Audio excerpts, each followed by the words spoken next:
I've been sent through the Emeet Pixy and the Insta360 Link 2. This is how they're going to look side by side. In a dark room with just the glow coming from my monitors, and we can be seen fine on both, but there is more noise on the Emeet Pixy and it gives a slightly more yellow tint to the image, but both of them are going to be fine in a dark environment. But do remember that whatever is on your screen at the time will play a part in how you look, so if there's something bright then you will get better results. With natural light coming in through the window and we are washed out down the one side of our face on both, which I did expect as the light comes in from that direction, there is still this very slight yellow tint on the Pixy, and it does deliver more vibrance as shown on the sofa behind, and the black colours do look deeper in this test, but you can expect to get a pretty crisp image on both of them. Using ring lights in front of me, and the Link 2 handles the automatic exposure better as we are quite washed out on that Pixy, but bear in mind we are using the straight out of the box settings. You can manually configure the exposure in the Emeet Link software or OBS, and this will give you a much better result on that Pixy. Both of the cameras here are delivering a nice crisp image, so crisp in fact that it is highlighting how scruffy I am with the bits down my shirt. Now when we switch on some backlights behind us, once again they both do a good job. If you're not manually configuring settings, then the Link 2 will be more of a friend, as again the auto exposure does a better job straight out of the box. But if you are happy to play around with these manual settings, then you can get a very good final image on the Pixy. This is with only the manual exposure enabled, so you can improve this image even further. Both of these are gimbal webcams, which means that they can track you around as you move. Both of them do a good job, but if you move too quickly, then the Link 2 will lose you, and you need to come back into the shot for it to detect you again. The Pixy is much better for tracking, and I couldn't get it to lose me no matter how quickly I was moving. Results may vary, so if you're Usain Bolt, you probably could get it to lose the tracking, but if you're an old dude like me, the tracking is phenomenal. Tracking a small object works amazingly well on both of them. You really shouldn't have any kind of issues with this, so if you want to bring something close to that lens, it will perform great. This is the same case if you want to focus on an ID card, so if you're doing anything like exams and you need to show the person on the other end some personal details, both of these will work fine. Removing a green screen in OBS, and both of these do a very good job. As long as your green screen is not too close to you and you've got a decent lighting setup, then you really shouldn't need to mess about with any kind of manual settings. It should work straight out of the box.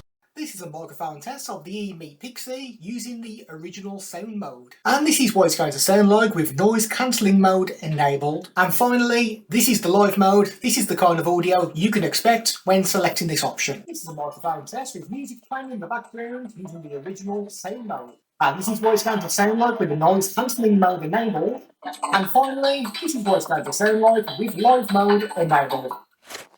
This is a microphone test using the original sound mode with the fan on our desk. This is what it's going to sound like with the noise cancellation enabled, and now this is using the live mode. This is a microphone test with the voice focus mode enabled. And this is a microphone test with the voice suppression mode enabled. And this is what it is going to sound like with music balance enabled.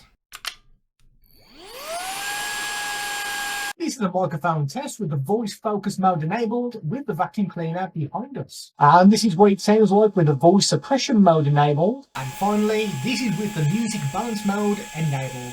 If you would like a more in-depth look on either of the webcams, click on the video that's on screen now.